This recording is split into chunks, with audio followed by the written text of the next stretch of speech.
Bienvenue dans cette vidéo de remédiation en mathématiques. On donne ici quelques exemples de calculs avec les puissances entières. Donc voilà des énoncés, 3 exercices, le premier, le second, premier, deuxième, troisième. Donc je commence avec le premier, je peux le rédiger directement ici parce qu'il est relativement simple. C'est une question d'ordre des opérations.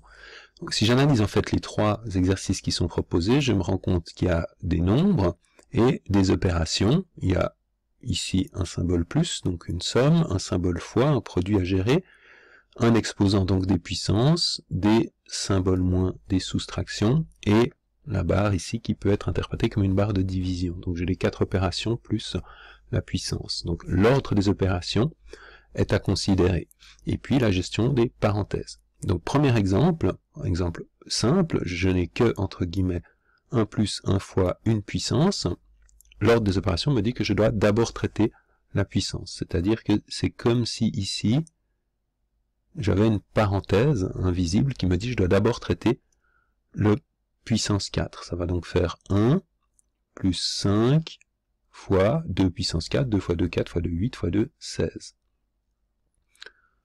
Deuxième niveau dans l'ordre des opérations, entre les plus et les moins, entre les sommes et les produits, on traite d'abord les produits, de nouveau comme s'il y avait une parenthèse qui n'est pas nécessaire, mais qui montre la priorité ici, le 5 fois 16 qui fait 80. Et enfin, il ne me reste plus que la somme finale, 1 plus 1, 81. Le deuxième exemple, je vais le recopier pour avoir plus de place. Voilà.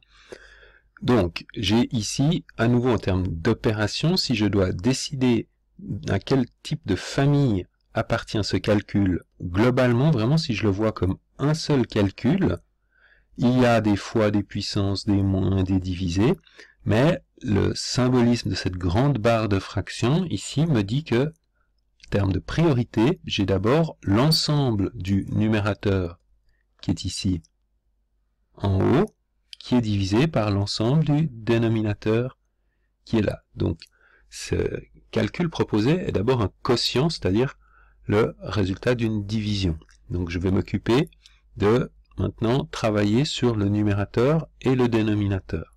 Alors je peux commencer par l'un ou l'autre, là il n'y a pas d'importance, donc je laisse ici ma grande barre de fractions, et puis je pourrais la traiter cette division lorsque j'aurai compris ce qu'est le numérateur et le dénominateur. C'est presque plus facile au dénominateur, 2 moins 3 puissance 7, je vais effacer ici ce que j'ai ajouté pour qu'on voit mieux ce qui se passe.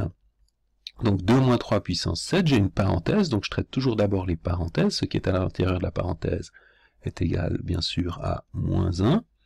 Et j'ai donc, si je regarde uniquement le dénominateur, j'ai moins 1 puissance 7. Alors, moins 1 puissance 7, quand on a les calculs avec des signes négatifs, on traite toujours en premier les signes. Donc, moins un nombre négatif à une puissance impaire, le résultat sera négatif, et puis c'est comme si j'avais 1 à la puissance 7, qui, bien sûr, me donne, lui, simplement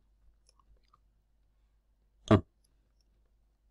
Donc j'ai moins, le moins qui reste devant, et 1 puissance 7 qui devient 1. Donc, tout ce calcul, c'est simplement divisé par moins 1. Je m'occupe maintenant du numérateur. À nouveau, j'ai ici une parenthèse. Donc je dois d'abord traiter ce qui est dans la parenthèse. Dans cette parenthèse, j'ai une ribambelle de signes moins ici, donc le nombre moins 3 auquel on soustrait un produit. Même chose, c'est comme si là, l'ordre des opérations me dit qu'ici j'ai une parenthèse. Je dois d'abord traiter la multiplication ici, qui va me donner moins 3 fois 2. Donc je recopie le reste tel quel. Et ici, à l'intérieur de cette parenthèse carrée, j'ai moins 3 fois 2 qui me donne moins 6. Maintenant, pour pouvoir me débarrasser de la parenthèse qui est le plus à l'intérieur du calcul, je dois effectuer ici le calcul moins 3 moins 6. Donc règle des signes, moins 6, ça fait plus 6. Ma parenthèse est de plus en plus, le contenu de ma parenthèse est de plus en plus restreint, mais j'ai pas encore terminé. Je peux maintenant faire le calcul. Moins 3 plus 6 fait 3. En fait, techniquement parlant, j'ai plus que 3 dans la parenthèse qui est égal, qui est mis lui-même à la puissance 3. Donc finalement, il me reste à calculer 3 puissance 3 qui fait 3 fois 9 fois 3, 27 sur moins 1, c'est-à-dire moins 27. Je reviens maintenant à mon troisième exemple, et puis ici, attention, ça a été corrigé par la suite, je dois rajouter, il manque, j'expliquerai tout à l'heure pourquoi, il manque en fait l'énoncé.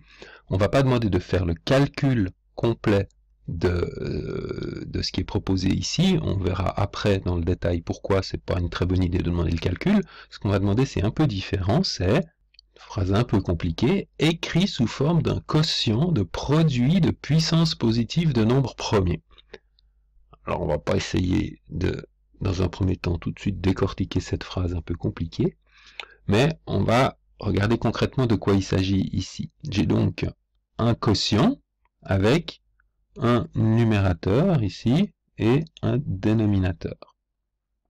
Je vais donc commencer par travailler ce numérateur, travailler ce dénominateur pour le simplifier le plus possible. À l'intérieur du numérateur et du dénominateur, j'ai des parenthèses. Donc je dois d'abord traiter les parenthèses. Et ces parenthèses sont des parenthèses liées à de la gestion de signes. Donc ici j'ai le nombre moins 4 qui est élevé à la puissance 7. Moins 4 est un nombre négatif élevé à une puissance négative. Donc le résultat sera lui-même négatif, et la valeur de ce résultat sera 4 puissance 7. Donc c'est comme si vous voulez, si je pouvais extraire la parenthèse. Calculer moins 4 à la puissance 7, c'est la même chose que calculer 4 à la puissance 7 et savoir que le résultat est négatif. Pour moins 6 au carré, comme la puissance est paire, je sais que calculer moins 6 au carré, c'est la même chose que calculer 6 au carré, le résultat étant positif. Attention ici, 3 puissance moins 7, c'est un peu différent, je vais le laisser pour le moment sans le modifier, parce que le signe est négatif, et cette fois-ci à l'exposant, ça n'est pas la base qui est négative, avec ici, base négative, exposant positif, base négative, exposant positif, ici c'est un exposant négatif, donc il faut le traiter un peu différemment, en sachant, en se rappelant ce qu'est un exposant négatif, on reviendra dessus dans un deuxième temps. Je regarde le dénominateur, même chose, moins 3, base négative, exposant impair, donc le résultat sera négatif, et le résultat sera la même chose que 3 puissance 5. Ici et là, j'ai à chaque fois un exposant négatif. Donc, 6 puissance moins 5, je ne touche pas. Alors, je vais maintenant m'intéresser à ces exposants négatifs. Et pour ceci, petit rappel, nous avons vu que, par exemple, 2 puissance moins 3, c'est la même chose que 1 sur 2 puissance 3. On a aussi vu que 1 sur 4 puissance moins 5 est la même chose que 4 à la puissance 5. Ça, c'est la définition et la manipulation des exposants négatifs, entiers négatifs.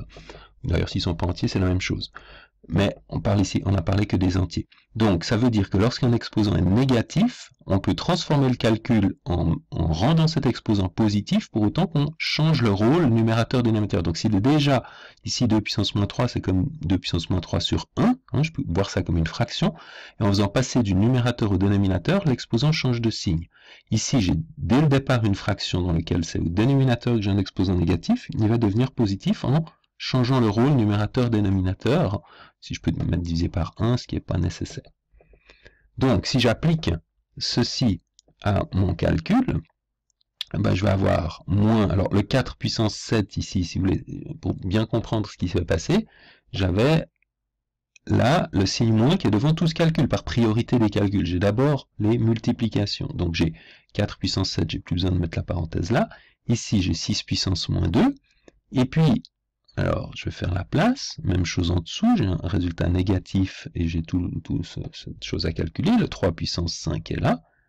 Et puis maintenant, je vais traiter mon 3 puissance moins 7, qui va donc changer de signe, le moins 7 va devenir un plus 7, pour autant que je change la position du numérateur vers le dénominateur. J'ai donc un 3 puissance plus 7 ici, qui passe au dénominateur, et puis, même chose, le 4 puissance moins 11 va devenir un 4 puissance 11, en passant au numérateur, et le 6 puissance moins 5, un 6 puissance 5, en passant au numérateur. J'ai donc maintenant ici au numérateur des bases toutes entières positives, des exposants tous entiers positifs, même chose au dénominateur. Je peux donc maintenant traiter définitivement mon signe, j'ai moins un nombre positif sur moins un nombre positif, moins sur moins, ça va faire plus. Et puis, que se passe-t-il au numérateur? Je peux regrouper les termes. 4 puissance 7 fois 4 puissance 11, puisqu'il y a des multiplications, je peux les traiter dans l'ordre qui m'arrange. 4 puissance 7 et 4 puissance 11, ça va faire 4 puissance 7 plus 11, puisqu'on sait que lorsque la base est la même, on additionne les puissances. De la même façon, 6 puissance 2 et 5, et 6 fois 6 puissance 5 va faire 6 puissance 2 plus 5. Au dénominateur, 3 puissance 5 plus 7. Je réécris ça de façon, en effectuant les calculs d'exposants. 7 et 11, 18. 5 et 2, 7. 5 et 7, 12.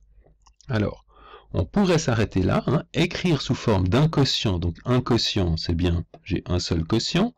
De quoi ce quotient est-il fait? De produit de puissance positive. Donc j'ai bien au numérateur un produit de puissance positive et un produit de puissance positive, mais de nombre premier. Il faut encore que je décompose en nombre premier. 4 est égal à 2 fois 2, et 6 est égal à 2 fois 3. Au dénominateur, 3 est déjà un nombre premier, rien n'a changé. Je vais effacer mon rappel ici, ça fera un peu de place.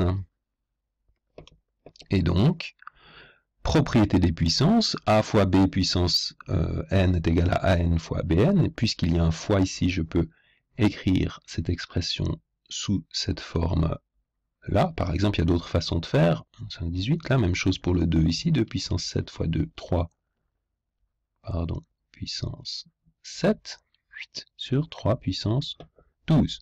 Et je peux maintenant regrouper toutes les puissances de 2 comme tout à l'heure. 2 puissance 18 plus 18, 36, plus 7, 43.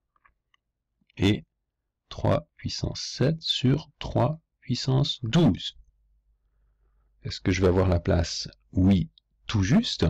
Mon calcul, là, 2 puissance 43 fois 3 puissance 7 sur 3 puissance 12, je peux encore faire une simplification ici en utilisant la propriété qui dit que lorsque des puissances ont la même base et des exposants différents dans une barre de fraction, on peut bien sûr, je vais le laisser bien sûr au dénominateur. Il y a une plus grande exposant au dénominateur qu'au numérateur, donc je vais laisser le 2 puissance 43 au numérateur, et au dénominateur, ça va faire 3 puissance 12 moins 7, c'est-à-dire 3 puissance 5. Et voilà donc le résultat final écrit sous la forme la plus simple. Et maintenant, on comprend pourquoi on n'a pas envie de faire le calcul, parce que 2 puissance 43 est un nombre énorme, qu'il n'y aurait pas beaucoup de sens à vouloir écrire explicitement ici. Voilà donc pour ces exemples qui deviennent assez vite longs, surtout quand on essaie d'expliquer le détail des processus de calcul avec les puissances.